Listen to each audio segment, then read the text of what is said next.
And welcome to Channel 17, Town Meeting Television. Tonight is our forum from the South Burlington School District. But I want to give you our number if you want to call in. Our number for those locally, 862-3966. Now we're going to have a presentation done by these folks. You see we have a very presentable group of students and adults here, and they're going to give you an overview of the school budget and some of the questions that are out there. I'd like to turn this over now to Superintendent David Young, and maybe you can do some intros and get started. Thank you, Howard. So again, my name is David Young. I'm the Superintendent of Schools in South Burlington, and joining me is John Aubin, our Business Manager, Elizabeth Fitzgerald, the Chair of our School Board, Arnell and Alex, our two school board student reps who also serve on the school board. So tonight we'd like to just walk you through our budget and then leave hopefully some time at the end for people to ask questions. And we also know that there's call-in opportunities as well. Absolutely. So again, this is the South Burlington School District budget. We're presenting for the 18-19 school year. Some things that we think are important on objectives for our budget are that, and again, you see these on the bullet points on the screen, that we want to be able to provide student opportunities and programs that are essential for our students to achieve our outcomes and what we often refer to as our district ends. We want to be able to provide professional development services and activities to our staff to ensure that they are ready to meet those needs. We want to be able to utilize data that allows us to make informed decisions, and we also want to make sure our schools are safe to be in and well maintained. And so those are kind of the tenets of our specific objectives. This next slide is a busy slide, but it's an important one. We think that captures the education funding picture for folks. And I'm going to start on the top left corner here. I don't know if my pointer will work, but on the very top left, actually it doesn't show, is proposed expenditures. Again, this is the amount of money that we're proposing to spend next year. And you see the actual amount, it says that we're going up 0.85%. So we're less than 1% on our total expenditure.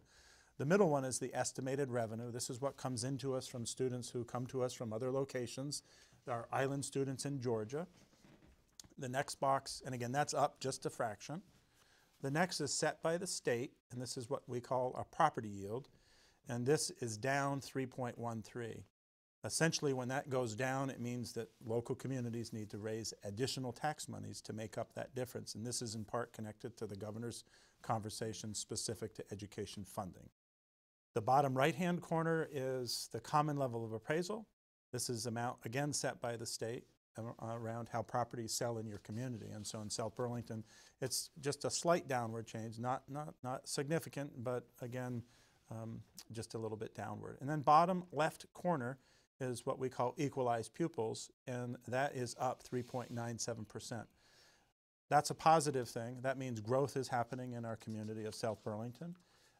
It means that not just our seated students, it's also when you factor in, like a high school student is a 1.13. When you factor that all together, we're close to 100 additional equalized pupils, and about 65 or so actually seated students. So again, this is important. That very center block now, one that we want to focus on just for a second, is our property tax rate. Not all of the figures, you can't add them up or subtract them to equal 1.96, but they are all factors into determining that number. So our property tax rate would increase in South Burlington, proposed 1.96%, just a little below 2%. This next slide is kind of walks along that bottom left-hand circle that I was just talking about on equalized pupils. The top portion is the statewide totals, and you can see all the way back to 2014 through what's being proposed in the FY19, a little just less than 2%. And for South Burlington, we're at a 5.5%. So that's the equalized pupil component. This next one, before I let some other folks talk here in just a second, this is a busy slide. The highlighted red, actually, I think are probably the things that will mean a lot to people. The first one is the total expenditure, and you see over in the far right top corner at 0.85. If you walk down to the next red block, the red box, you see our total revenue, and you see that's up 0.04. And then it's simple subtraction. You take the 12 million minus, subtracting that from the 49 million, and it brings you to the 37,635,722, which is the amount that we request from the state ed fund. We divide that by the number of equalized pupils, which were referred to in the previous slide, and that comes up with a net ed spending per equalized pupil of 14,977.68. That number then gets divided by the property yield. That property yield, when divided, equals then the residential tax rate of $1.52. Then you divide that by the common level of appraisal. I know that's a lot going on there, and that's how it comes up to the $1.6102, or 1.96% increase on the tax rate. David, I would just want to remind our viewers that if you have a question, please, the number to call is 862-3966. You can call anytime, but we're going to try to get through the presentation before taking some questions so that these folks can finish up. But that's the number, 862-3966. Maybe you can move So on. next we're going to move along. John's actually going to do it. We have about 18 slides, so we're on slide 6 here. But so we'll be happy to get to the end and answer questions. So in that previous slide, you saw that the percent increase for the expenditure budget this year was 0.85%, about $400,000. And the question might be, well, where did that $400,000 come from? And how we develop the budget generally is we do what we call a continuing service budget, which kind of maintains the existing programs we have in the current year, see what that's going to cost for next year, and then make adds or subtracts depending on certain things that were happening in the coming year. And there we come up with the about $400,000. We're adding this year 2 contingent teachers, which are just in case we have enrollments that are greater than what we expect. We have a little bit of money set aside to add staff if we need to. One of our issues in education these days is behavioral response to students, and we're adding a behavioral analyst coach this coming year at a cost of about $60,000. We have a slate of improvements that we're going to try to make to the buildings and the facilities. We'll get to that next. But one of the ones that's in the operating budget, if you will, is repair of the pavement a little bit at the high school, middle school parking lot for about $50,000.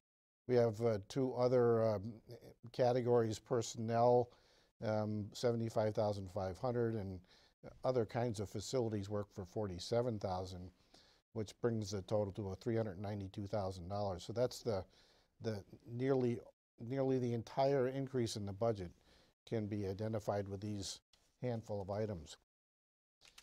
One of the big items this year is we try to keep up with facilities maintenance and construction repair of our buildings and grounds every year.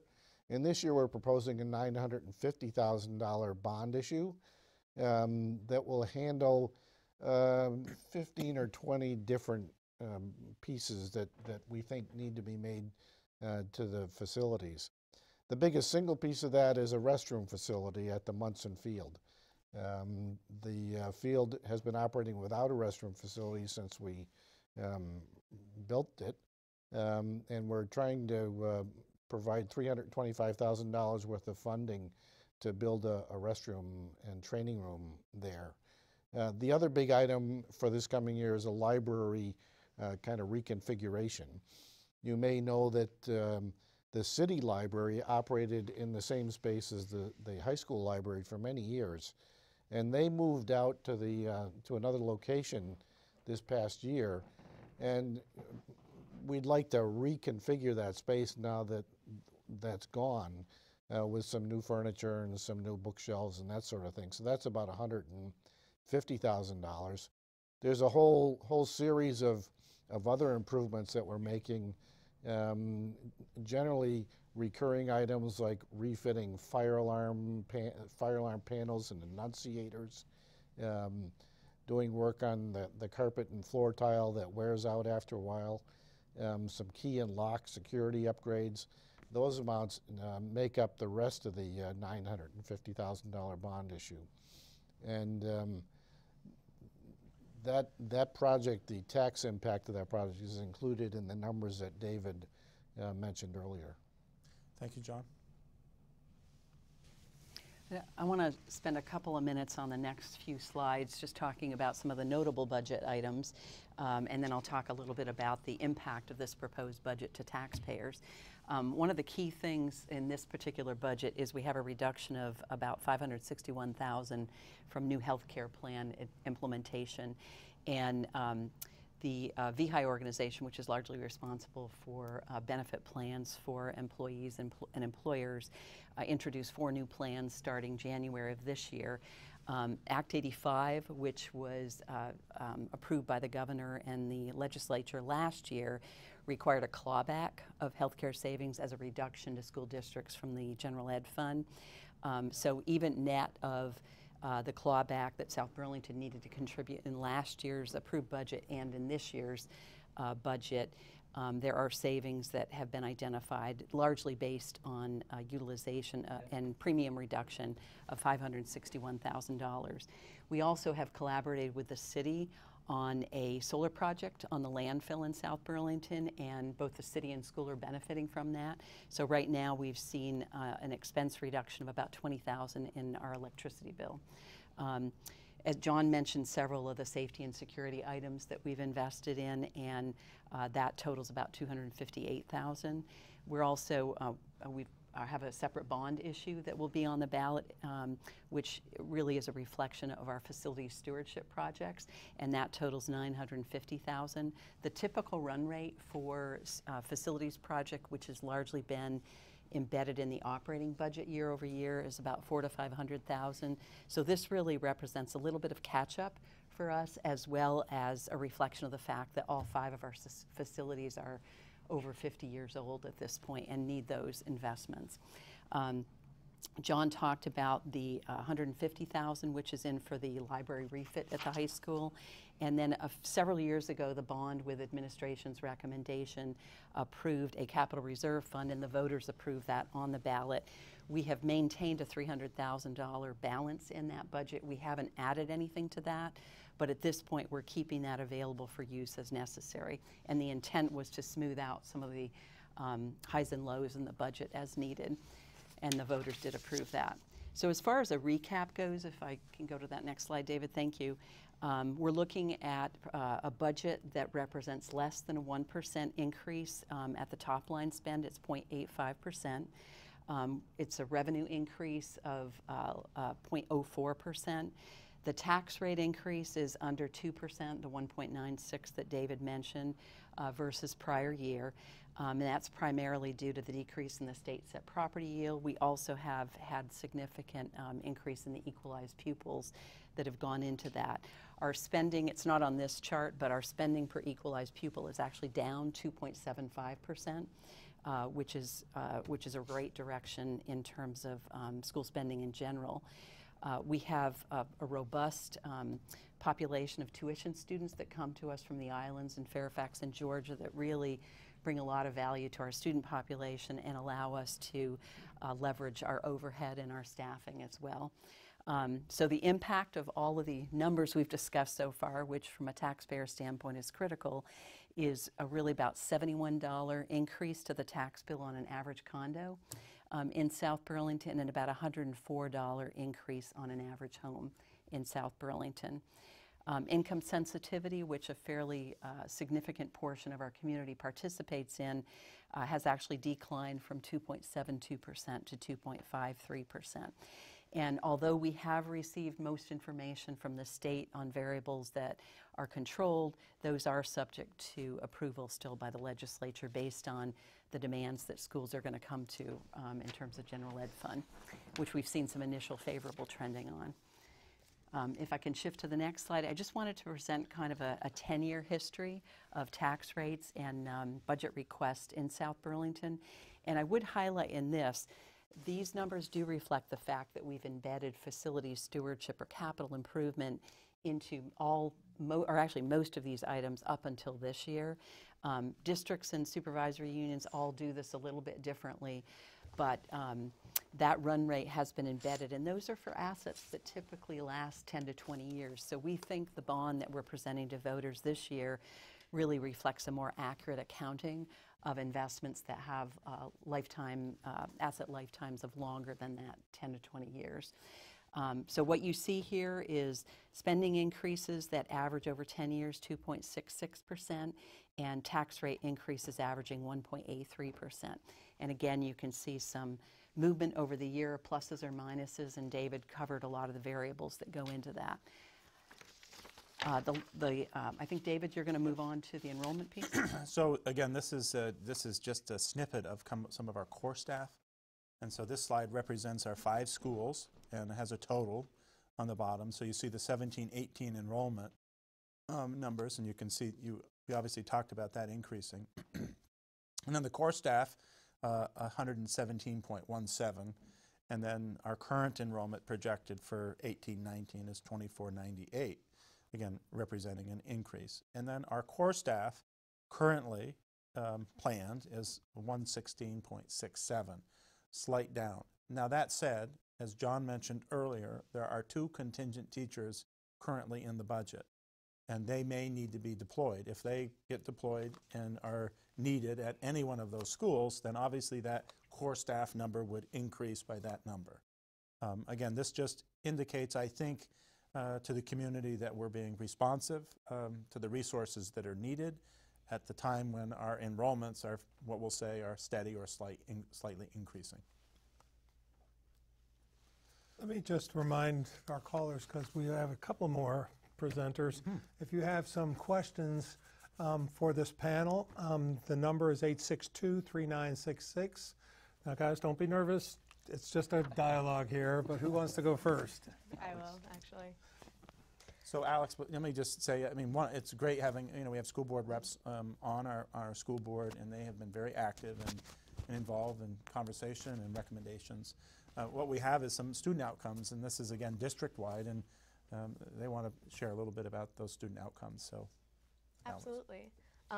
Yeah, we're just here to share a little bit about our own personal experience, being students at South Burlington High School.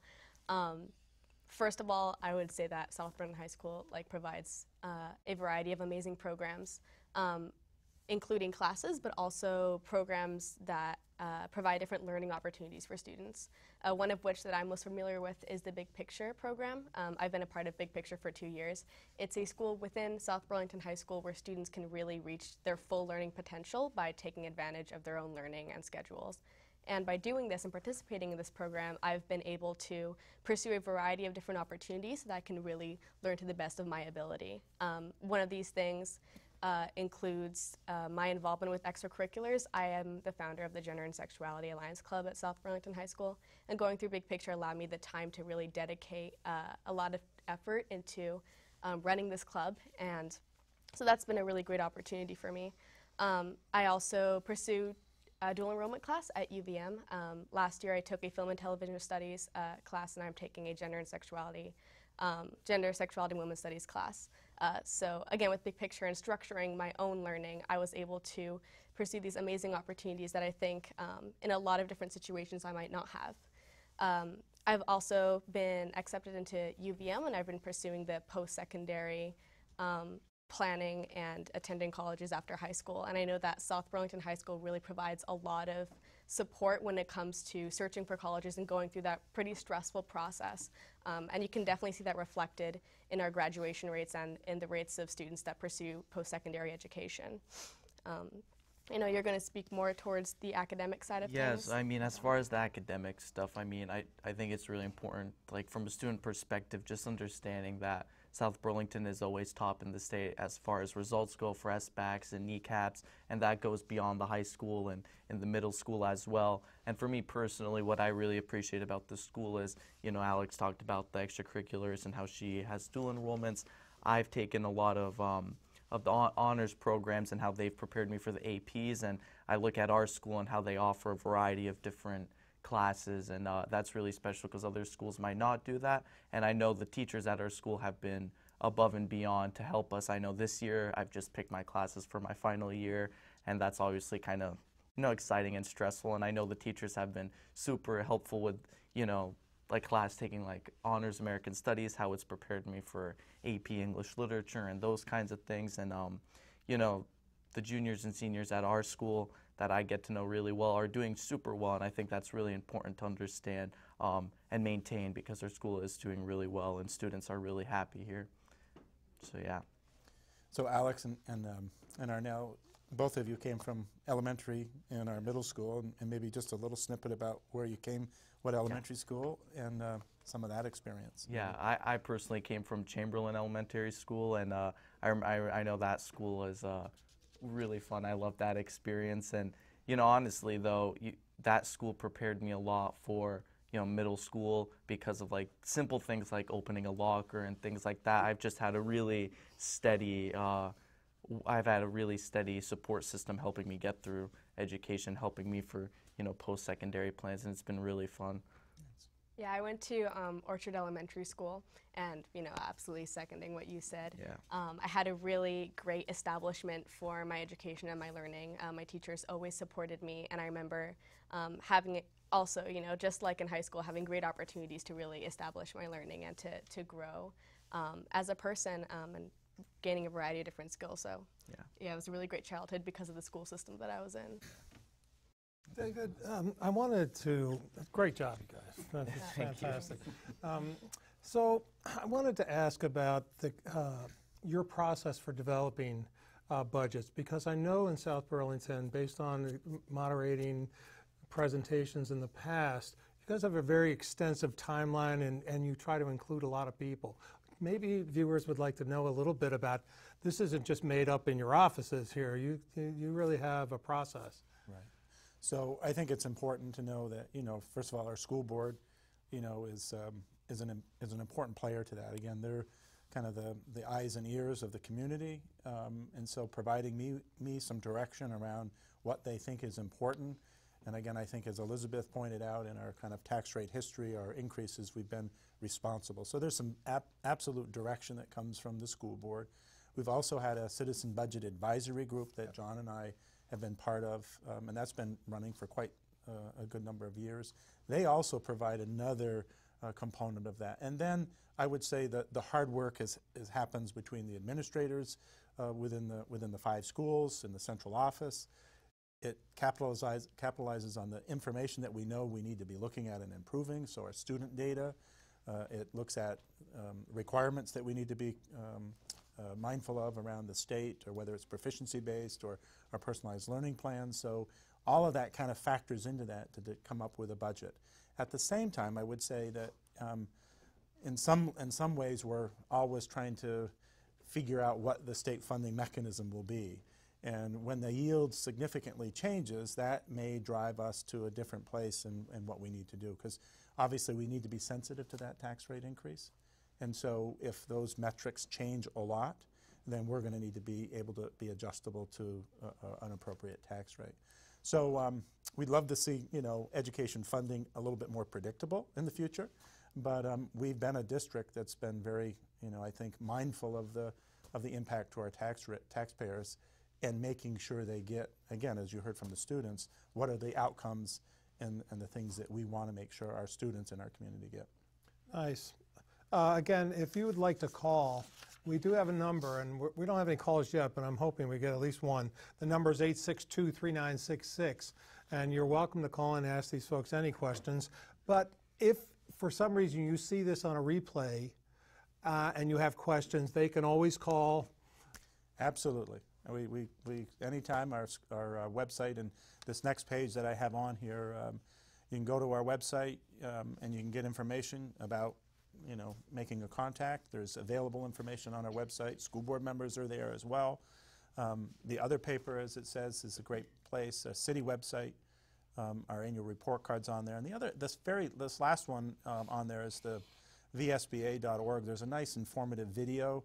I didn't do it justice really walking through the financial piece. It's about 11 minutes or so long, and it's really informative on kind of the interplay of some of the data that's going on, not just for South Burlington, but education funding in general. So we welcome those conversations. The other thing is we were supposed to have a school board meeting last night, but we did not. We have one on the 13th. We're always welcoming folks there. And then our next our next meeting would be on the 21st. We're going to talk a little bit more about the bond in the first part of that meeting, specific to some of the items that both John and Elizabeth alluded to. We have only a few minutes, but I wanted to ask our students, because given the time factor, what has being a student rep, what have you gotten out of that? What have you gained from that, and what are you able to take with you with that experience of being a student rep on your school board or in the school district? Yeah, Alex, you've been on it for almost Yeah, 2 years. How long have you been on? Well, I joined at the end of my junior year. Okay. And it's been really an incredible experience. I mean, the reason why I was interested in joining was so that I could make a direct impact on my community and really stay involved in the issues that affected not only my peers in the school, but also in the greater South Burlington community. It's taught me a lot about, public speaking and also really communicating with my peers and prioritizing the issues that I see in the student body and how you can accurately represent that and bring that to a board. So it's been a really gratifying experience. I know that I'm going to use what I learned throughout these years, these past year at the school board, into my future. I joined actually just a couple months ago in the fall of this year, which is my junior year. I joined mostly because, South Burlington has gone through a lot of things, and student input, I think, is really important, especially at a time when there's a bunch of different things going on, not just in South Burlington, but with Vermont and the changing landscape all across America. So I'm really interested in that stuff, and I know I have a lot of friends that are too. So for me, it was just really cool to be able to join the board and talk with everybody, like my friends, about what's going on and informing them. And this is a really cool opportunity to, have, which not many people do. So for me, it's just, as Alex said, that communication piece, because I think that's really important. Well, how did you get talked into it? Well, for me, last year we had Isaiah Hines on the board, and I talked to him a little bit last year, and he kind of got me really interested in it. And then I obviously contacted Mr. Young, Ms. Fitzgerald, and yeah, I got it. Nice. That's good. How about you, Alex? Similar scenario, actually. A teacher came up to me and told me about the opportunity. He said, I do a lot of, leadership work within my school, so they said, you'd be a great fit for this position. Is this something you're interested in? And I absolutely was. That's great. One last question, because we're down to a couple of minutes here. Maybe Elizabeth or anybody can jump in. Where do you see, what's the big issue that's going to be coming up for our schools in general in the next 3 to 5 years or so? What do you think we're going to be talking about? Well, I'll briefly say, and you can add this, David, but I think the overriding story is really cost containment and balancing the local and state quality of education. It's really what do communities want to support, and how do states want to prepare our kids for their next steps, whether it's career or college, and how we're going to fund that. That's the broad story. Yeah, and I would certainly second that. I think, it is a lot about what you heard both Arnell and Alex talk about. It's about those opportunities that we feel are critical. And the worry is that when you have financial difficulties, what's going to happen is you take away many of those opportunities, whether there's clubs or there's classes. And that's a significant change, because then students become perhaps less interested in the course offerings, and obviously then they're not as interested in pursuing their hopes and dreams and readying for that next step. So, I think the last part of that, I would say about maintaining our facilities. I think in Vermont we also have to be mindful of how to do that, and this particular bond is just trying to stay on top of some of the important upkeep to make sure our buildings are safe. I appreciate that. Thank you so much, folks. It's always great to see you, David, every year, and we appreciate so much. And viewers, you know where to go to now if you have any questions. And on behalf of the panel here, my name is Howard Wooden. I've been your moderator. We want to say thank you, and keep watching Town Meeting Television. Thank you, Howard.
Good evening and welcome to Channel 17's Town Meeting Television. Tonight we are going to do a discussion with the South Burlington School Board candidates for the 3-year seat. I have next to me right here Elizabeth Fitzgerald, and this is Laura Williams. Now, this is a very informal type of thing, although you only get about 2 minutes for each answer. And there is a phone number if viewers want to ask these candidates any questions. And in this case, if they call in, we're going to immediately go to the call, if that's okay. The number is 862-3966. I want to start off with you, Elizabeth, and this is for both of you, but we'll start with the incumbent. Why are you running again, and what qualifies you for the position? Well, this will be the 6th term I've run for Howard, and I've finished 12 years on the board so far.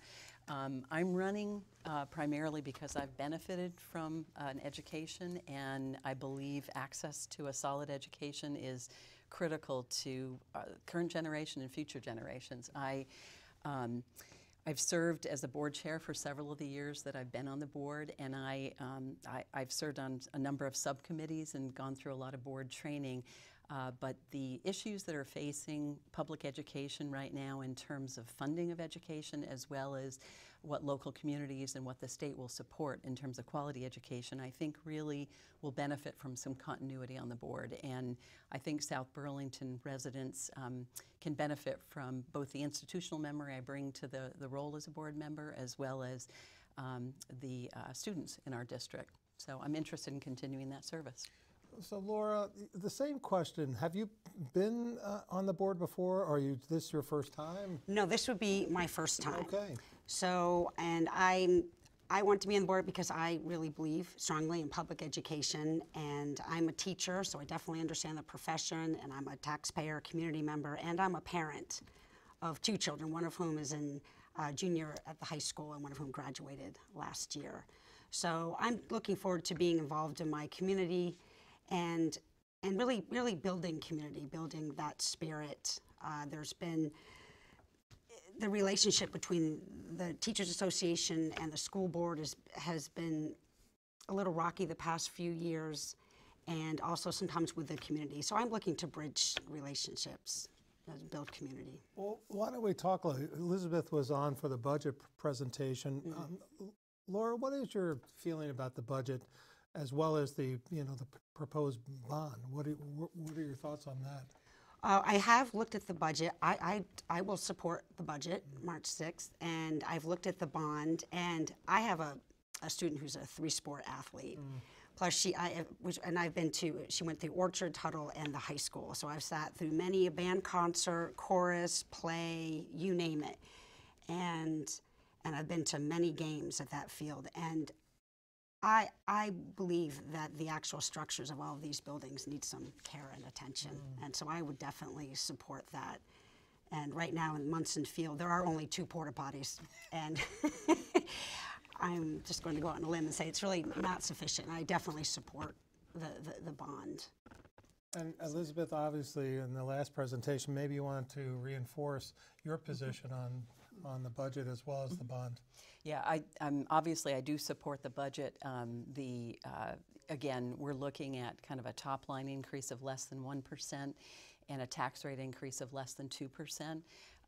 I do think it's a very responsible budget. I think the district has a track record of really being prudent with taxpayer resources, and although we've had some up and down years, I do think this reflects the needs of the facilities as well as the students and the programming. So I do support the budget. I think the administration has done an incredible job really combing through and really talking about deploying resources in a meaningful way that will benefit the entire community. Well, let me keep going with that. You know the political landscape out there. The governor has put out a whole new, no new taxes type of thing. Did that work in when you guys were working with the budget? What are your feelings about the governor's proposal? The budget development process starts really back in September of the prior year, so a lot of the governor's guidelines as well as legislative activity doesn't really happen until a budget is actually approved by the board and is approved to go on the ballot. So there's discussions ongoing right now within the House and the Senate that would impact education funding and spending. And one of the things that I would support is, I'm a taxpayer, and I like the idea of no new taxes and no new fees, but on the other hand, I think we need to be responsible about looking at the timing of initiatives and kind of when they roll in so that we have a budget development process that really doesn't precede any of that activity. And I know one of the things I would like to advocate for is longer term planning. I'd like to look at a 5-year budgeting plan that could provide predictable tax spending for our community members. It could define what the community is willing to support in terms of education funding, and I'll include in those the longer term guidelines from the governor and from the House and Senate around ed spending. Laura, you're getting new to this now, so when you hear the governor say those things, what's your feeling about that, how that statement of no new taxes is going to impact your community? Right. Well, first of all, I think we need a plan, and no new taxes just sounds like a slogan to me and not a plan. I can't identify the plan in that statement.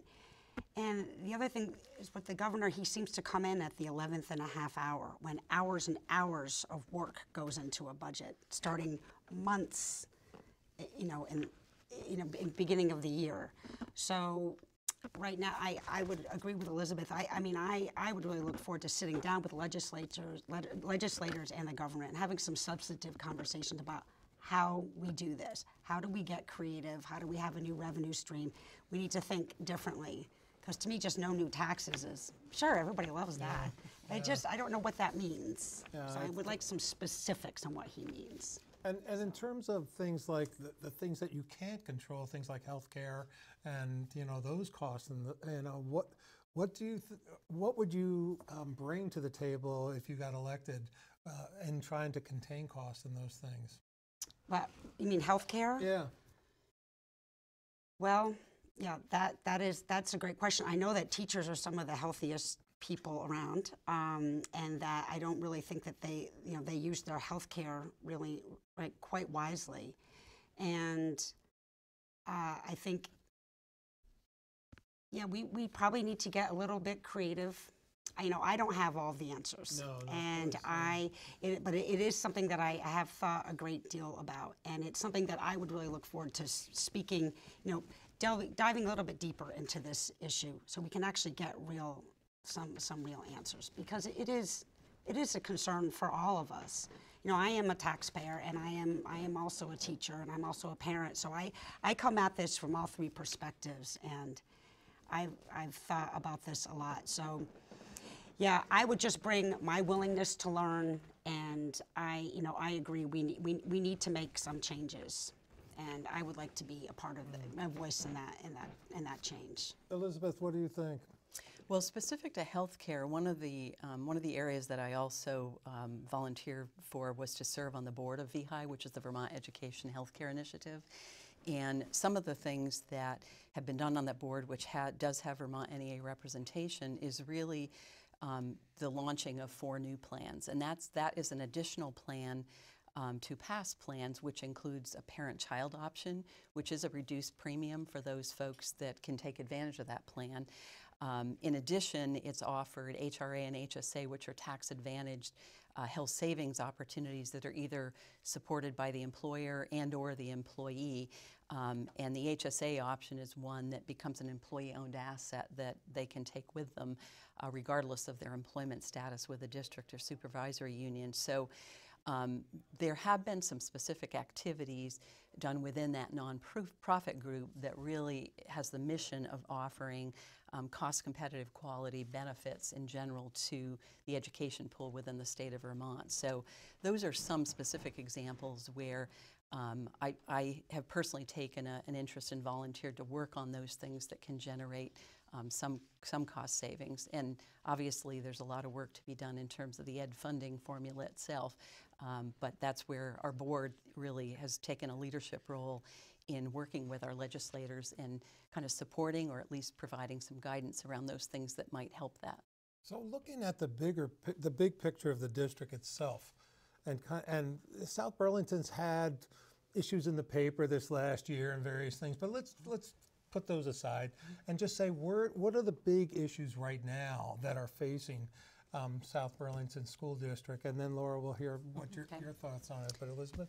Yeah, well, I think I highlighted this in the budget itself, but from a broad standpoint, it's really cost containment and really the quality of education that we want to support locally. I think some of the areas that are our questions are really specifically, when we deliver public education, how do we meet students in terms of how they come to us? We're having students come to us with a variety of needs, whether it's students that have advanced opportunities for learning, whether it's English language learners, whether it's special education students, kids coming from trauma, for instance, in poverty. So there are a number of social services that have kind of found their way into the school system. And I think we need to figure out as a state, how do we start to address the needs of students and families within the walls of the school system without overburdening the staff and the system that we have in place to deliver education. I also think specific to our district, we have a need for longer term planning, and that includes, you've heard a lot about the facilities planning, but I think collaborating with the city and really looking at the city's pace and scope of development within the city of South Burlington and balancing that with the stability our community really appreciates in the school system is a challenge. And specific areas like the airport and noise levels affect individual school facilities. But I think those are really some of the high-level issues that we need to focus on. Laura, I want to ask you the same question, but given the fact that you've raised your children right through the system and gotten a chance to really be have been a part of the community all during that time, where do you see now, given that bigger picture of the things that you think are you're going to have to face as a district? And your perspective as a non-board member and bringing it in. That's an interesting perspective to bring in. Right. So, as a parent, we've had excellent teaching all the way through. I've been very thrilled with the education, and I think the key to this is excellent teachers, and because students are coming to us with a variety of needs, and that's probably just going to continue. And I do see that as something that we need to face in the future. And I think cultural awareness, cultural diversity, I think to make the assumption that everyone feels welcome and is comfortable in our community is not the right one to make. I would love to see a task force on racism and bias and really get out there and talk to people. And sorry, I just lost my train of thought.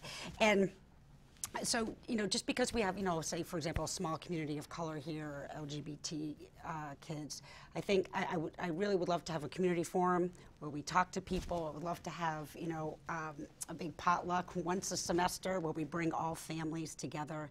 And I really can't stress enough how important it is to have teachers in the classroom who are being, who are being respected, and their work is being honored and valued, because they are on the front lines of kids who are coming in with trauma. I mean, a traumatized child really is just one good relationship away from healing, and that's the teachers. Sometimes the schools are the safest place for those kids to be. So I really think, training our teachers well and making sure that they're well cared for so we can give the best education to the children walking through those doors. That's what I see as the most critical job that we can do. South Burlington has been lucky in the sense that you folks have increasing enrollment versus, so you don't really have to have that issue, that many districts are facing, that, declining enrollments and having to perhaps cut staff or whatever. Tell me a little bit about why you think, South Burlington has increasing enrollment as opposed to, most of the state right now. Wow, you just look around South Burlington, they're building like crazy. So I think people are moving here. It's a great community. And I think, I don't, Elizabeth, know the numbers better than I do. I know that there's quite a few tuition paying students. Students really want to come here to the high school. And I also serve on the Natural Resources Council for South Burlington, and here we are, we're trying to save our natural resources, but we are building and building and building. So people are moving in because they want to raise their families here, and that's what I believe is happening. That's great. And Elizabeth, do you have any views on why South Burlington is the anomaly here? Well, I think there's pockets of growth throughout the state. I think we've benefited this year, and we've been relatively flat overall in terms of enrollment. But I think the tuition students, we have close to 200 tuition students now that come to us from the islands and Fairfax and Georgia. I think we've really benefited from a stable population. We've got about 70% of our community members, though, that no longer have children in the school system. So I think some of what you're seeing is also turnover in home ownership in that regard. Some of the work we do really, though, is it doesn't necessarily impact enrollment directly, but we've done some pilots. For instance, we have a busing pilot. One of the issues we found with our neighboring district of Winooski is they found that their attendance at school went down during winter months. So we were able to come up with a no-cost alternative to provide some busing to their kids during the winter months. And from what I hear, the superintendent Winooski, that is going extremely well. So I think we're starting to collaborate. I think the news recently had the Burlington and South Burlington merger of the football teams. That's where I was going next. Tell me what your thoughts are on the merger of the football. Those decisions, the board role is not to get involved in running the district. Right. It's really a policy governance role. And if that's something administration supports and the athletic directors support, and it allows the kids who choose to participate in that sport to continue to have that opportunity, I think that's great. And that's a good example of, I think, what we may start to see more throughout the state is districts collaborating with each other in a way that allows students to have those opportunities. Do you want to add on to that, your feelings about the football? Yeah. My son played football his freshman and sophomore year, and I think it's great. I'm sad that we've just lost the rivalry between South Burlington and Burlington, but I also think the kids want to play. So I think that it's really great. Yeah, it is. So it's great that the two communities are working together. Because so I just want to remind viewers that you can call 862-3966 and you can ask any question you want of these two candidates. And I really, we have, it looks like maybe another 10 minutes, 8 minutes. What is it that you want to make sure, let's talk with you, Laura, about what is it that you want to make sure that voters know about you and really, this is your chance to kind of convince them right now why they should vote for you. Yeah.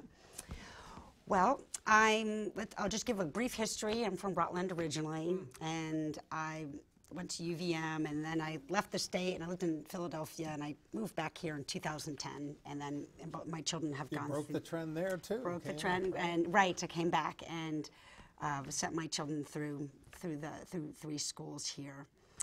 And I'm a teacher. That's my profession, so I understand the ins and outs of being a teacher and what that means. And I'm also a community member and a taxpayer, so I do pay attention to the budget, and it's meaningful for me. And I am also a parent, and I really believe strongly in public education. I've sent both my children through the school system, and I want to make sure that. Keep going. Is that our phone number? Is that our phone It number? is. It is. Oh, well, you can answer that. We could do that. Okay. Do you want to say anything before I get, or should we just take the question? Why don't we take the call? All right. So we have a caller. Please identify yourself and ask your question. And I have questions for both candidates, if that's allowed. The first is for Elizabeth Fitzgerald. And first, I want to thank her for her service over the last 12 years. And my question for her is, what else is important to accomplish? Do you want to give the other question and then you can hang up, or do you want to just hang on? Yeah, sure. And then my other question is for Laura. And, well, I actually have 2 questions for her. One is, she mentioned that we really need excellent teachers, which I completely agree with. And my question for Laura is, how do you measure excellence? in teachers. And my second question for Laura has to do with negotiations. And I don't know if we've had teachers on the board in the past, but I'm wondering how that would actually work if she won this election. Would she have to recuse herself from negotiations, or would she actually be a part of that? So thank you very much. Oh, thank you for calling. Appreciate it. So, Elizabeth, maybe what else? You know, even after 12 years, I feel like I'm continuing to learn, and I feel like the complexity of delivering the service of public education has really only grown more so during my tenure on the board. I think specific to South Burlington, I think development of that master planning and visioning is critical, which includes not only where we deliver that education, but it also includes how we support a climate of growth for our students, our staff, our families, their guardians, and so forth. And I think really building that advocacy in the legislature in Montpelier is critical. I think there's a host of elements that really build to preserving that quality education in South Burlington, and a lot of it really boils down to engaging the community. It really it boils down to ensuring that we have metrics that are measuring how our students are performing, and are we delivering on the ends that we've identified with the community in terms of how we want students walking across the stage at graduation with what competencies. You know, Laura, I'm going to ask the second one first, just so that we can get Okay. that one about what your feeling is on teacher negotiation as a teacher. If you were to get on the board, where would you stand on that? Well, I'm a taxpayer, I'm a community member, and there is a long-standing tradition in Vermont of teachers serving on boards, not in the community where they teach, but in the communities where they live. Yep. So there is no conflict there. Okay. So that's how I see that. So I wanted to get that one done Yeah. first because I thought it would be so I thought it was a good question. It's a great How do you question. measure excellence in teachers? Yeah. You know, so that was good. So It's a great question. Yeah. Well, one of the reasons we have great teachers in South Burlington is they go through a fairly rigorous process. And everything from tests you have to take, we are required to take X amount of credits per licensing period. So our knowledge base is really deep, and that's measured by, they can see the credits, see the classes that we've taken. And then we are expected to reflect on that, bring that back to our departments and share. And this is all overseen by supervisors and things like that. They want to see that you are being innovative in the classroom. Student outcome is also a way to measure teachers. We give another way, students fill out surveys and things like that. And so we get student input and then a lot of supervisory input as well from supervisors. I mean, it is a great question. I mean, sometimes it's really hard to know, but when you walk into a school like South Burlington, you know it's there. And people have the credentials to really prove it. And I will say, as a parent, my oldest son, really, I never thought he would make it through. I never thought he'd make it through high school, and he did, and I credit those teachers. And my daughter also, for me, looking at that, I can speak as a parent that the quality has really been excellent. So the student surveys, that's such an interesting idea, so that students are able to give feedback to their teachers on how things were effective or whatever. Yes. I want to ask you, what do you, as a school board member, do you get a chance to really hear about how teachers are, evaluated, or how how do you measure excellence? Yeah, the board does not get involved in any kind of evaluation, Right. but we do have the opportunity to support, and look at the policies associated with evaluations. I agree that we have great teachers within South Burlington, and I also believe that we offer a really generous compensation package that includes benefits and wages that is supported by the community. So I think the community has constantly reflected their value in our teachers, our support staff, our administrators, and all those folks that touch the lives of our students and really add value to that education. So We only have a few minutes left, so I want to give 2 minutes to each of you to kind of give a closing speech about convince your voters right now. So Elizabeth, we'll start with you, and I'm going to let Laura finish up. I got the last word in here. So Elizabeth, this is your 2 minutes. No pressure. I think the one thing I'd say is, this is a fairly small board. It's a 5-member board. I think I'd also describe this board as a working board. Each board member that has really come onto the board has brought some skill sets that have really added value and that we've been able to leverage in a non-compensated way. 2 of our board members were newly elected last March, and I think board continuity is really critical given the landscape right now. I know, I would be remiss not to say I've enjoyed serving with Bridget Burkhardt in particular the last 2 years as she's come up to speed on the board. She brings a really incredible skill set in terms of her analytical orientation, her communication skills, and really her focus on the quality of education within the system. So I really do support that continuity. On a more anecdotal note, what I think about when I think about the culmination of a student's experience in their 13 years in our school system is pretty tactical. Each May or June, the board is asked to sit down and sign diplomas. And I was thinking about this the other day, that in my tenure, I've signed over 2,500 diplomas.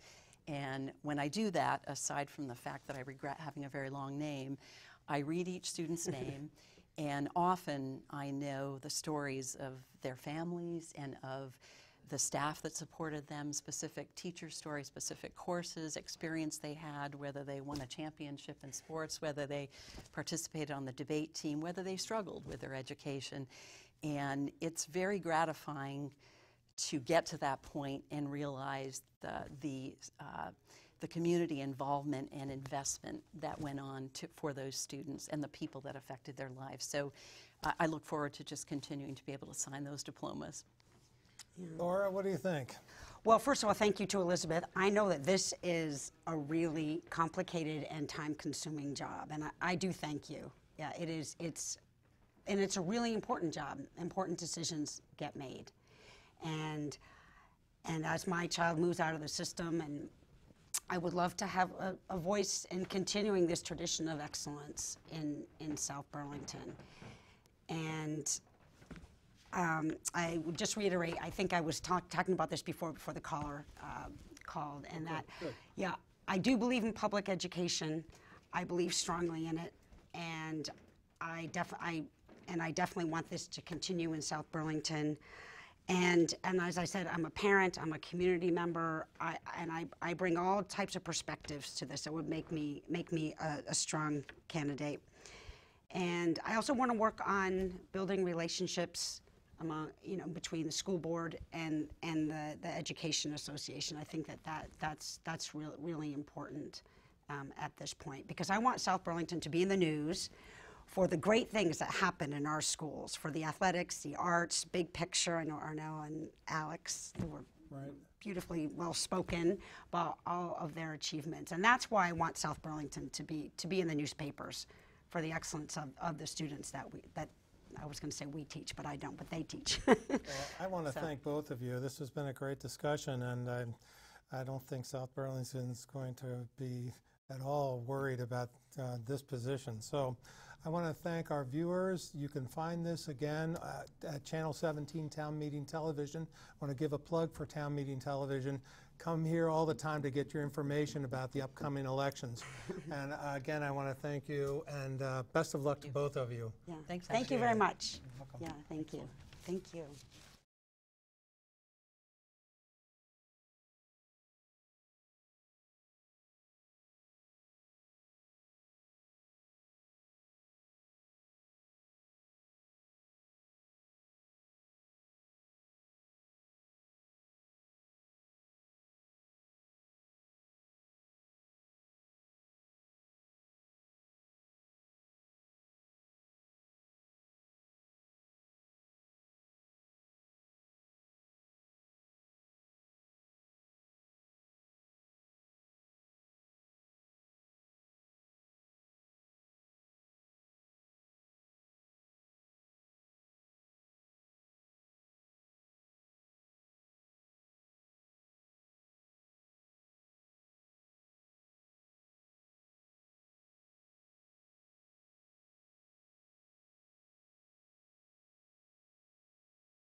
Good evening and welcome to Channel 17 Town Meeting Television. Tonight we are doing a candidate forum for South Burlington School District.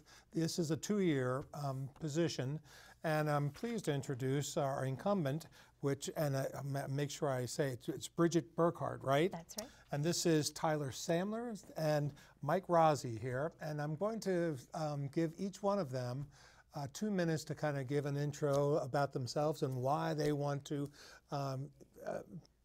either maintain their position or become a member of the school board. And I want to remind our viewers that you can call in with questions anytime during this forum, and the number is 862-3966, 862-3966. Call in anytime. We want your questions.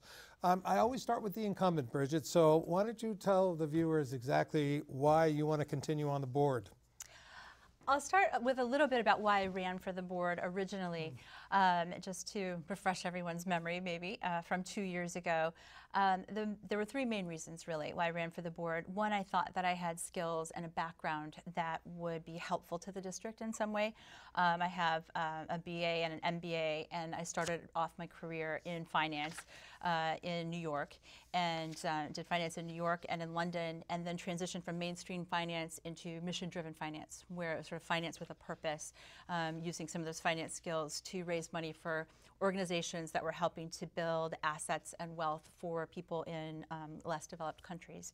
And I thought some of those skills would be valuable to the school district. The second reason was that after having been exclusively a stay-at-home mom for a few years, and had always had this vision that I really wanted to be involved in whichever community we ended up in, it was time for me to do that. I was ready to do that. I had a little more freedom to do that, a little more space, and I started going to a lot of community meetings. So I was going to city council meetings, planning commission meetings, a lot of different meetings to try to get a feel for what was going on in South Burlington.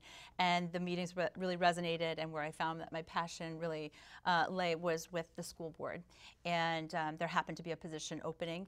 And in fact, Dan Fleming, who was going off the board, was also had a bit of skill with finance and business, and his background, it seemed like a good fit to sort of transition into that role. I actually ran unopposed that year. The third reason of my three reasons was that I had children entering the system. So my son Wells started at South Burlington. He had just started right after the fall after I ran for school board. So he had been at Renaissance School before that, and he went into second grade, and he's now a third grader at Rick Marcotte Central School. And I have a younger son, Freddie, who will be a kindergartner. God help everyone in South Burlington School District. Next year he will start kindergarten. And I wanted to make sure that we maintained and improved the opportunities, not just for my kids, but for all the kids in South Burlington. I'm running for re-election because, as Elizabeth said, the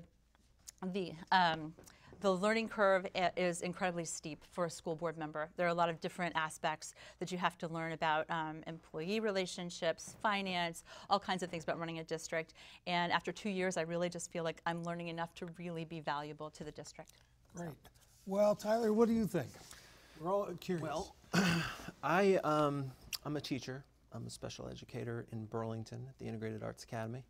I'm running because I love good schools. I've worked in several schools that I've considered to be good schools.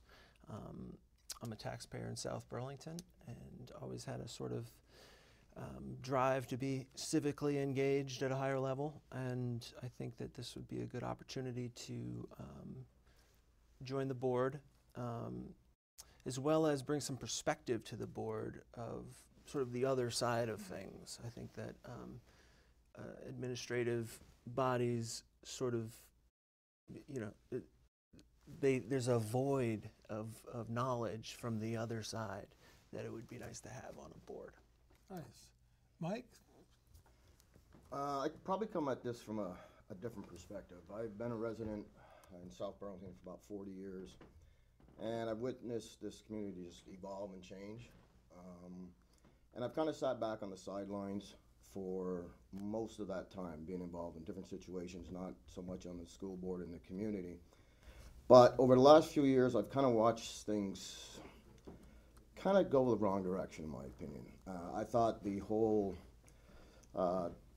area last year of the 2 budget defeats, the teachers' contract negotiations, which in my view, wasn't as civil as it should be. We had a decision by the school board not to take sufficient input from the community on the moniker. So I kind of sat back and I watched this and I'm saying, why is everyone kind of getting entrapped into this? Why are we not civil? Why can we not have open debate, involve every member of the community, involve the citizens, and really make sure that everything is not only transparent but accountable, and when it comes to the budget, sustainable. So I kind of sat back and thought about this, talked to a lot of people in my neighborhood first, citizens, and I kept hearing the same thing. And a lot of times you ended up with a lot of discourse between some of our neighbors, neighborhoods against neighborhoods.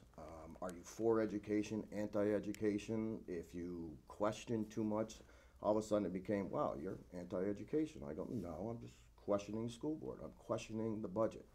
So when I looked at, especially on the budget, when I've seen what's gone on with the budgets, I also believe that we're not going down a sustainable road. I think we can't keep taxing and taxing and increasing and necessarily spending and spending. So from my perspective, it's really looking at the budget. It's really making sure that the administration and I guess you would say the school board is held accountable, but also to simplify things. It's very difficult for the common citizen to be able to really understand that, to your point, but it shouldn't be. It shouldn't be that difficult. You shouldn't have to go to 6, 7, 8, 9, 10 meetings to understand a budget. Now, I'm not saying you have to know everything that goes into the budget, but it should be more easily explainable, and it's not. You ask people, what do you think of the budget? Everyone comes up with the same answer. How much is it going to cost me? How much is my taxes going up? And that's not what we're really trying to do. We want to make sure we have a budget that's sustainable for everybody. And so that was kind of my motivation. Experience, I've been on boards, worked with multi-million-dollar budgets, have a master's degree out of UVM. So I believe in education, I believe in our teachers, but I also think that we have to strike a balance between what we can afford and what we can't afford. Well, let me ask you, let's go into the budget now here as a panel. What do you think about this year's budget, especially, well, he's going to fix you there. So what do you think about the budget and also the bond issue? How do you view that as a potential school board member and as a community member? I know when the question came out, it says, do you support the proposed budget? And to me, I don't support the presentation of the budget first. And by that I mean the budget as presented, and it sounds very good on paper, we're going to have a 0.085 increase in spending. That would sound good. But let's start really looking at some of these numbers. 0.085 is just on the budget of fiscal year 19 versus fiscal year 18. Seems like that would make sense. However, when you add the bond in, it's still expenses. A bond is expenses. Either way, you're spending the money.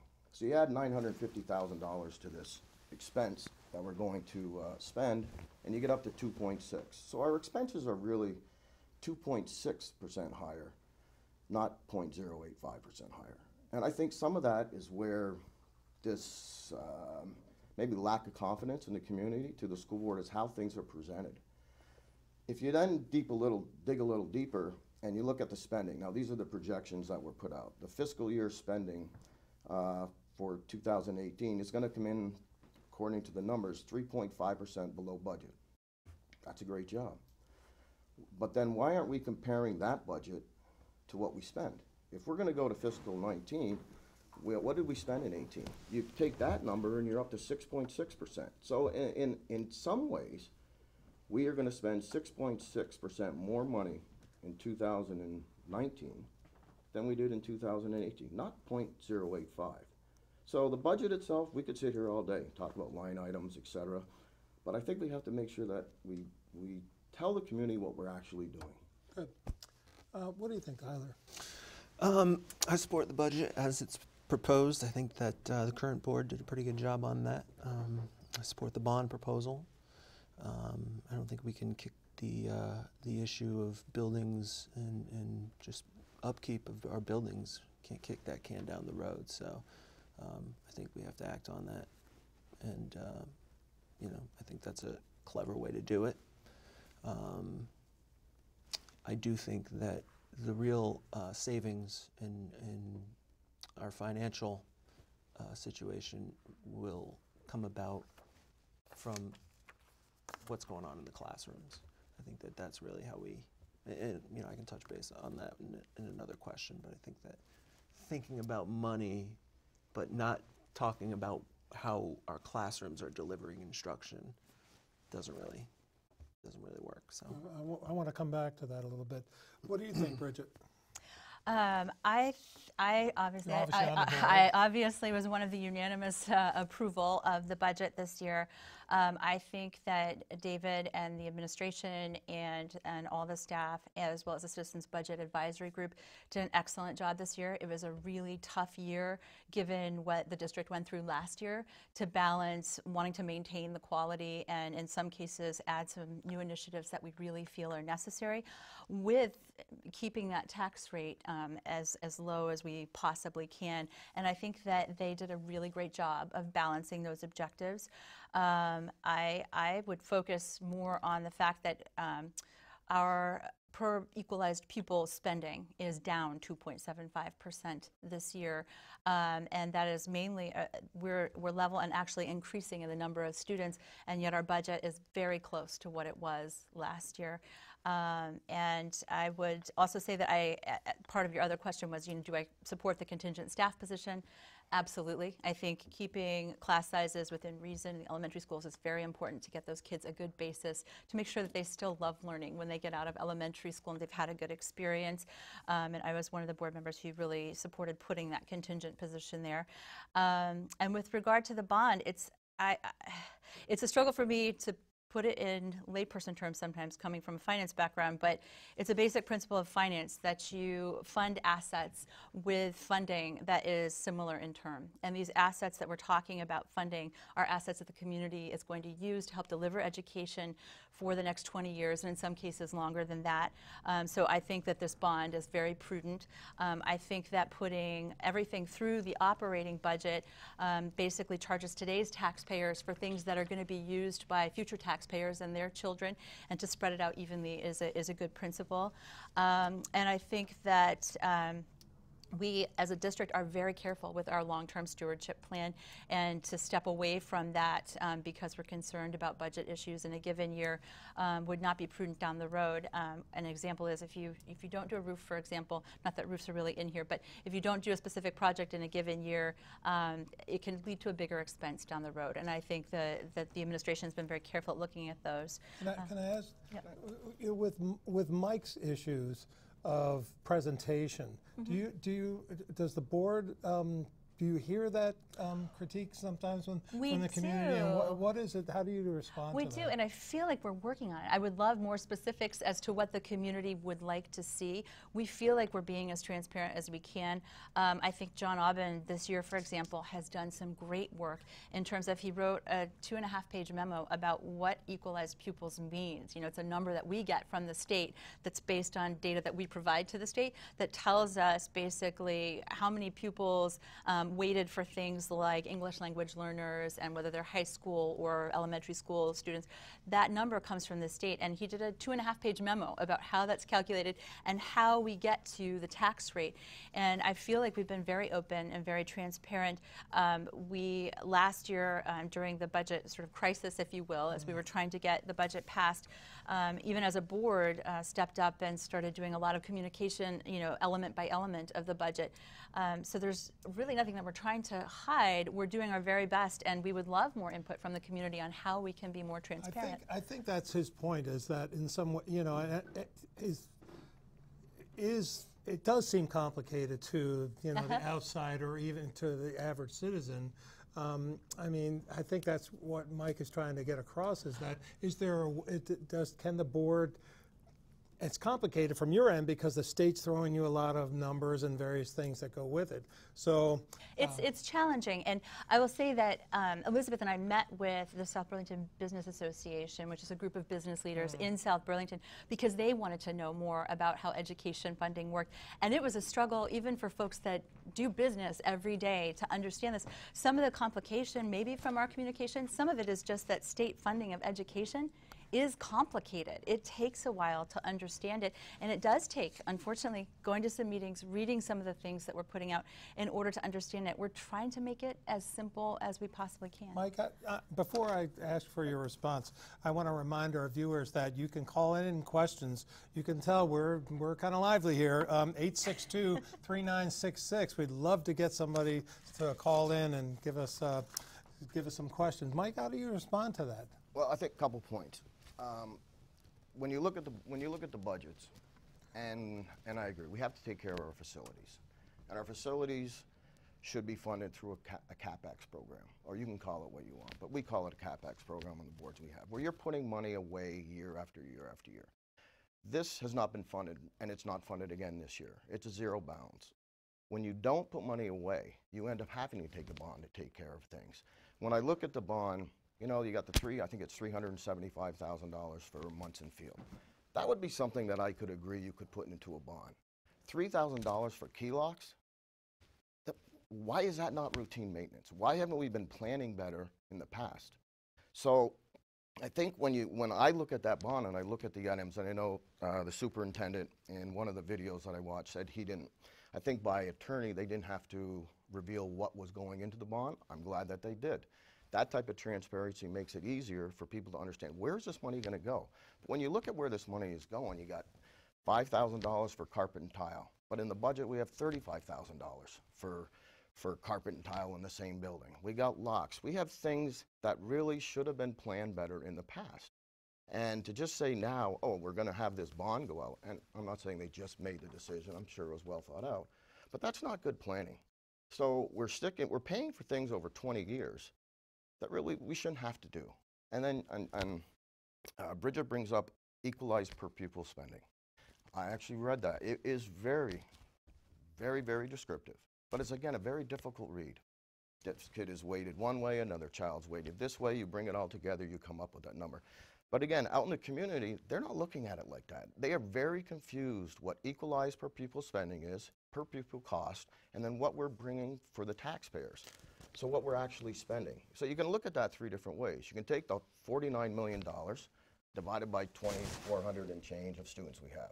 That's one way to say, and that's where some people come in. They say, okay, that's $2,000 per person. You can look at it the other way and say, how many students do we have, and how much are we raising in taxes from South Burlington? Which, by the way, isn't enough to even pay for the teachers' salaries and health care and everything else. So, okay, that's how much it's costing us South Burlington. And then you can do the whole, you know, equalized per pupil spending. So people are confused about that, and they should be confused. Cut you off a little bit. I want to make sure before we do have a call. But hey, Tyler, did you want to jump in at all just to react to this, because this is good? Contingency Yeah. feature. Yeah, I do think that one thing that Caller, we're going to get to you in just a moment. I'll try to be quick. One thing that I don't think the community would be too confused on is that treating teachers well creates a positive feedback loop that in turn gives better results, better performance. Their classroom, the climate in the school is improved. The classrooms they're able to do all of the things that they do with a sort of magic in their step, differentiate, provide a rigor, robust curriculum, work with struggling learners, deal with some of the students who are dealing with trauma, and move those students along. And you know, a rising tide lifts all boats. That's what treating the teachers well will do for our community, and it's the investment that hasn't been made by the current board. And I think that investment is going to save us costs. It's going to save us, if you look at the DMG report, which came out from the Agency of Education, Vermont Digger did an article about it this week. It talks about special education costs are unsustainable, and we need to start doing the things that we need to be doing to minimize those costs. And I would encourage folks to go ahead and read that report if they can, but it really, the single biggest thing that we can be doing in schools is having effective instruction in the classroom. We have a call, and good evening, caller. Please give us your first name, and what is your question for the panel? My name is Vincent. I have a question for Bridget. If you were being transparent for the community, why did you deny the community an audit for the budget, and you denied the community a say in the rebranding of the South Burlington High School? Thank you, caller. Sure.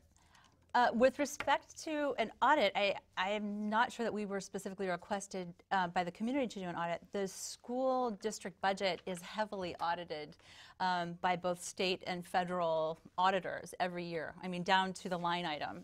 It is scrubbed. I've worked closely with Amity Denton, who works in the business office and is responsible for responding to requests for information for those audits. I've worked with her on other matters, and this is a very well audited budget, I would say. With respect to the rebranding, it was discussed in several board meetings. We did get a lot of community feedback.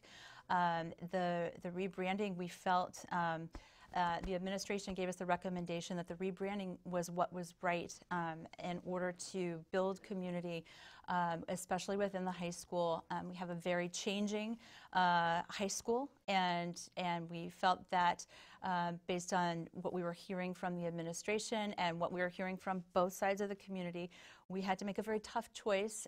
We understand that people were very tied to the old moniker, and we felt that the best interests of the school district as a whole were really served by going through the challenging time of changing that name.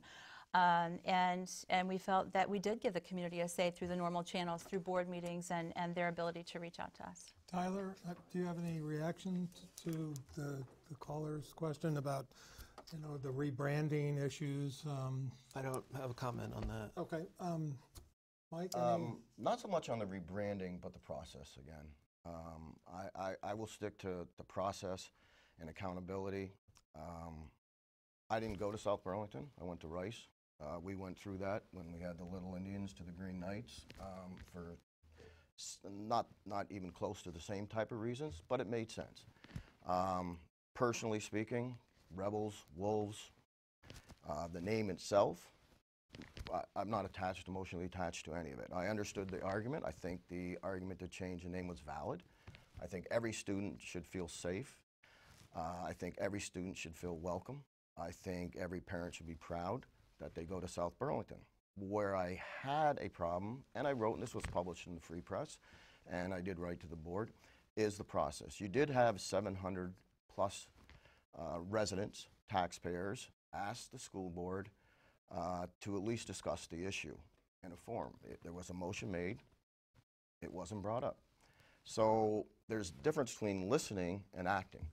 So you could sit in the audience and say what you want at the school boards, but nobody was, it didn't feel like anyone was real. The decision was made, they weren't going to do it, and that's not a fair process. That's not a process that led to civil disagreement. It led to accusations. It led to things that's not really reflective of South Burlington. So I just think they mishandled that particular issue. I think the board should have had a second, had a discussion, and if they decided not to bring it to a vote, fine. Then that would be their decision. But not to actually have that discussion and be on record, and not for Bridget and the rest of the members to second that motion, I think they mishandled that, and I think they did a disjustice to those members of the community. I do want to remind we still have plenty of time, viewers, so if you want to call in a question like Vincent did, you can call 862-3966, and we'd love to have your questions. I want to change the flavor here a little bit and go to bigger picture stuff, statewide contracts for teachers. Tyler, what do you think? To me, I think that's a sort of a big idea, and logistically it sounds like a lot of work for I think that there's revenue and changes that we can do at the local level that are that would be more efficient use of our time. So you feel like you still need to have that kind of local, to be able to nuance locally various things like that. And when you talk about the contract, like contracts with staff, these are things that have been negotiated for decades, you know, and their compensation packages in South Burlington look a lot different than like Hyde Park, you know. So to just go statewide with it, it sounds like it would, you know, I'm not sure that would be fair for everyone, and I don't know. What do you think, Bridget? I, to a certain extent, agree with Tyler on this one. I think that a statewide contract for teachers ignores what's happening at the local level. And as Tyler said, different communities have decided how to compensate teachers according to their needs and their resources. I also feel that I come from a union household. My mom's still a union member. She's a nurse. My dad was a mechanic. He brought in the Teamsters Union to the place where he worked. And it's a very basic principle that unions are brought in, and that employees should have a right to negotiate with their employers. And the state is not directly employing these teachers. The district is, and there needs to be a dialogue between the teachers and the school district directly, I think.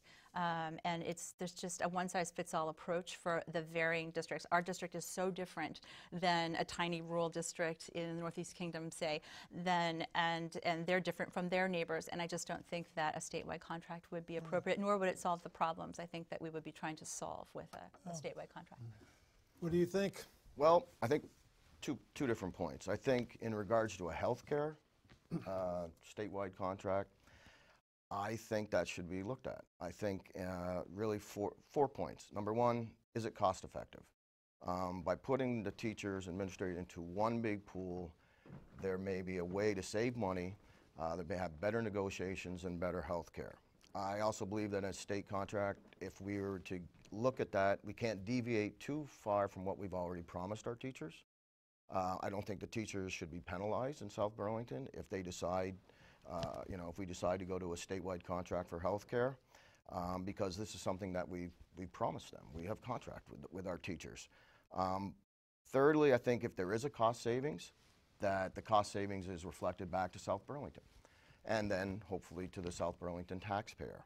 So I think if you can achieve that, then it's a win-win situation for everybody. It's a win-win for the teachers, it's a win-win for the taxpayers. As far as statewide contracts for the teachers, non-healthcare presented, I believe in local control. I believe that we should be able to negotiate with our teachers. The issue I have there, it's not necessarily a fair negotiation. It's very difficult for the school board, who is not being paid to do this, to get out there in front and stand up. I think they did a remarkable job. I give my hat off to the chair and to the school board with what they accomplished this year. I think it's a very difficult position to be in, because you're fighting an uphill battle. You are fighting a union. You're fighting a state union. You're fighting somehow all of a sudden New England union may get involved. And again, it puts people at odds with each other, where we should have a civil discussion. We should have, in my opinion, we should have the best paid teachers, but we have to be able to afford to pay the teachers. So Bridget, I'm going to keep it on the statewide level for a little bit. When the governor says no new taxes, and you as a school board are saying, what? How do you interpret what comes from the state like that? I think that no new taxes is kind of an oversimplification of a very complicated topic. How we're funding education, I think as Elizabeth brought up before, we're not only funding education, we're funding social services that are going through the schools. We're funding so much more when we're talking about funding education. And I also think it doesn't make sense to write off the possibility of a new tax if it's replacing an old tax or restructures somehow how we're funding things. If that is a more efficient way to do things, that might be the right way to go. So I think that is just a little oversimplification of what's going on at the state level, frankly. And that's not to say I do see that we're going to have pressure from the state level for the foreseeable future on school budgets. That is just something that is a fact of life, and it's a fact of being on a school board or trying to run a school district, and we have to figure out always how we can most efficiently deliver the highest quality education we can. Tyler, what do you think? Yeah, I agree with Bridget. I think that it's a big oversimplification of the issue. I think that it's crazy to think that no new taxes or fees, but figure it out. And that feels like he's not sensitive to some of the real needs in communities around Vermont. I know that opiates are a big deal. There's a lot of folks living with trauma that first day of kindergarten are coming in with a little lesson and experiences and readiness for school. So to to tell school boards to live within those parameters doesn't seem fair. Yeah, and Mike, if you were on the board and the governor said no new taxes, what are you going to do?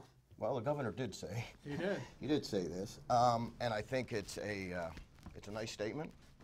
I think it is an oversimplification, but I think the point is bigger than that. I think the point the governor's trying to make is that we can't afford to keep going up, up, up, and up.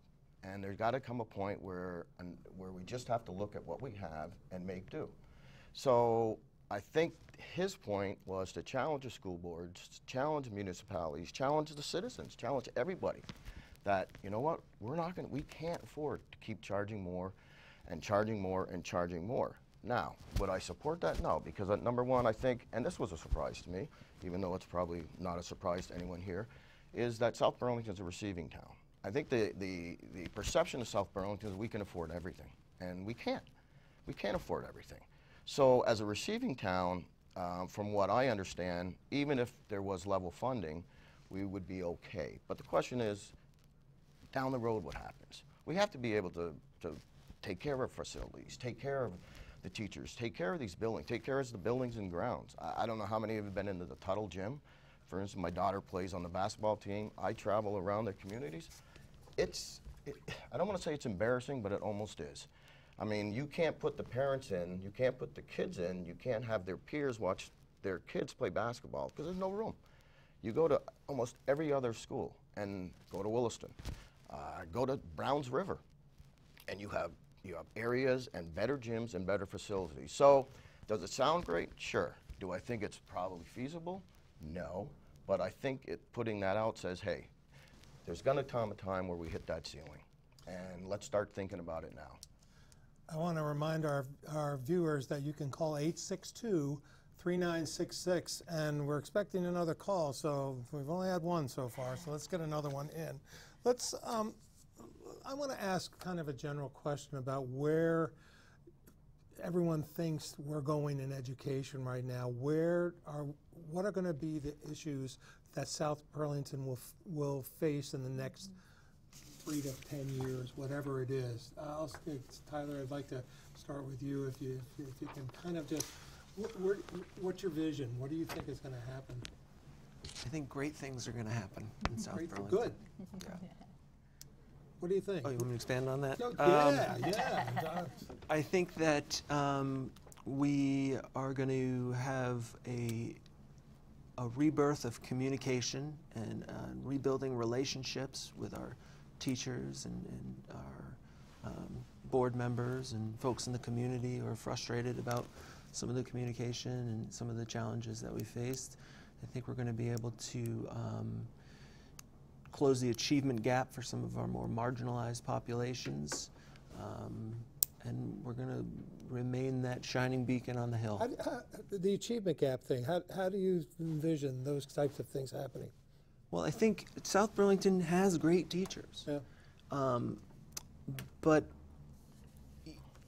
it needs to treat them that way, and I think that impositions year after year aren't a way to create that positive climate in the staff. And in instruction, I work in Burlington, and we've been dealing with a similar thing.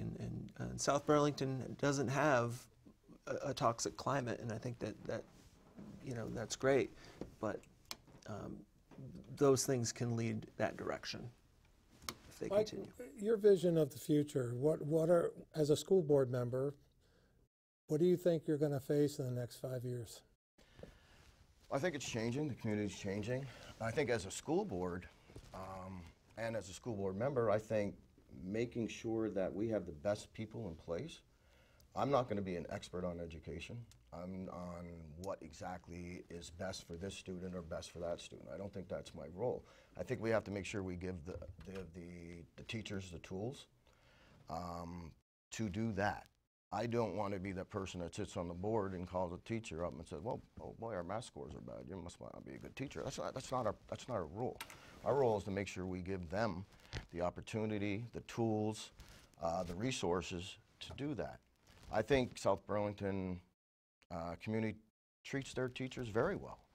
I think the taxpayers treat the teachers very well. But you also have to balance that with what we can afford when we look down the road. So I think that's a balance that we have to make there. The future of education, when I look at my daughter, she's 13, she's on the iPad, she's on this, how they do their homework today, the new math, et cetera. Technology's got to be involved in that. And maybe there is cost savings down the road. We talk about student-teacher ratios now.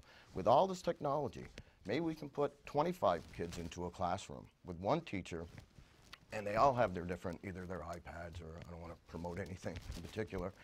And we can teach better that way, because that's what they're doing. I mean, my daughter at home, they're all on Facebook, or no, actually not Facebook, don't let her on Facebook.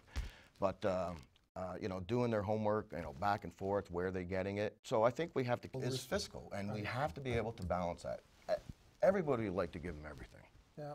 I agree with that, but it's not feasible. You've now had 2 years on the board. What have you learned in that 2 years, and how do you see the future coming now that you were not there, you were like these guys 2 years ago, so what have you learned, what perspective do you bring now with 2 years, and where do you see it, the issues in the future?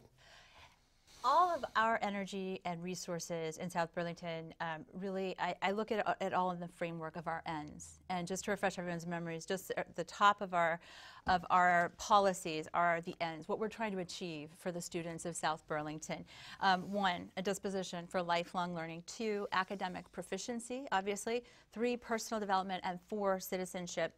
And I see 2 sets of potential challenges through that framework. 1 is internal.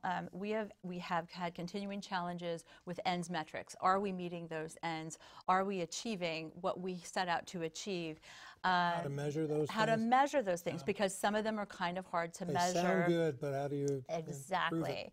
And so one thing that we need to continue to work on is, and we're falling a little bit short now, is are we meeting the ends, and how to assess students and their achievement. I am working right now on the Director of Learning hiring committee. So our current Director of Learning has decided to retire, and I think that person really drives a lot of assessment. They drive a lot of curriculum development. That's a very important role within the district, and I'll be working next week to help interview candidates for that. That will then be passed on to the administration. I think that once we understand where we're succeeding and where we're maybe not, we do need to have a wider discussion in the community of what's important to us to have in the curriculum and how we can best achieve those goals. And then once we've decided what we want as part of the curriculum, we need to make sure that we have the facilities and the teachers and the other resources in place to actually to do those things. Okay. Are you asking me to wrap up? You're good. Yeah. Okay. Well, no, actually, Okay. keep going. Okay. And then on the external side, I think one of the biggest things that's really facing our students right now is that the job situation is changing so fast. We can't even really prepare students for jobs right now because we don't know what they're going to be. We need to be able to prepare very flexible learners. Like yes. Where are we going? Right. And then changes in the city, I think, are going to present challenges for us. And at the airport, I've been working very closely on the Master Planning and Visioning subcommittee to try to figure out how we best configure our schools and how we best deploy our resources going forward. And I'll end it there and let someone else talk for a little bit. Well, we've got time for everybody to do a couple minutes each as a closing statement. Your chance to kind of convince those voters out there. Mike, I'm going to let you start. I'm going to hold you to 2 minutes, though, so to give everybody there. So I think what you can, I don't even think I really need 2 minutes, but I'll probably talk longer. What you would expect from me really is someone that represents the taxpayers, but also wants the best for their kids. And I think almost all of us would say that. But I really believe that we could go in and challenge some of the budget numbers. Make sure that we are spending the money. Make sure people are accountable. When I look at the budgets, again, there's money that just seems to shift. Not an overall budget, you know, and I will work line item by line item to make sure that I understand that so that I can answer those questions to the community. That will be my main focus there. I have to balance that because I have a daughter in this, but she went through Orchard. It was phenomenal. The teachers there, I cannot say enough about what my daughter experienced at Orchard. And at Tuttle, I see the same thing. I don't see it so much this as a question of the teachers and their ability. It's a question of South Burlington and our ability to afford everything we want to do. And we're not going to be able to do that, you know, as we keep going down the road. People, you saw what happened last year. Now maybe that was a anomaly in some form, but it also struck a chord with a lot of citizens. It struck a chord with me that we got to do better. We got to be civil. We have to have these discussions. We can have a teacher's contract in 2 years and sit down and say, what is good, what is bad, what can we do, how do we pay for it? We can look at our facilities. We got to take care of our facilities. We can have the greatest teachers in the world. If the roof is leaking, who cares? So we got to plan for that. And I think we have to be transparent. I do not see the budget as presented, to go back to that, as transparency. I see that as a little bit of a shell game. Oh, we're at 0.085, but we're going to spend 6.6 more. I mean, let's just throw it out there. If we have to raise the taxes, then let's raise the taxes and justify it. You know, putting things 20 years down the road makes little sense to me. So I will work hard for the citizens, and I'll work hard for the children, and I support our teachers. Thank you. Bridget, this is your chance. Yeah, I would say that we as a family just feel incredibly blessed to be in South Burlington, and we chose it in large part because of the schools. When we moved here, we've been here for 8 years now, and are hoping that this will be where we live forever. And we've been very, very pleased with the quality of my older son's education, and I do still see opportunities for where it could be improved, and I hope to be a part of doing that. I feel like we have just a wonderful community within the schools, and we really support each other as families, and the teachers have been just incredible.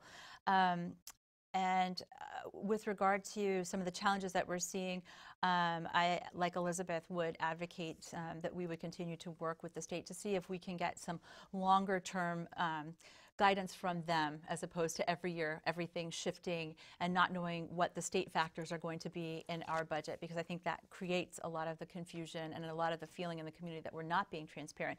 You know, why is in this year our budget is only going up 0.85%, but our tax rate is going up 2%, whereas last year we had a bigger increase at the revenue line and we managed to get a tax cut. Those are things that are coming from the state, and I think that we could probably, as a leading district, really work a little bit more with the legislature to see if we can advocate for some of that. But just in general, I really enjoy the work of the board, and I am just hoping to continue to provide whatever I can to the community of South Burlington. Thank you.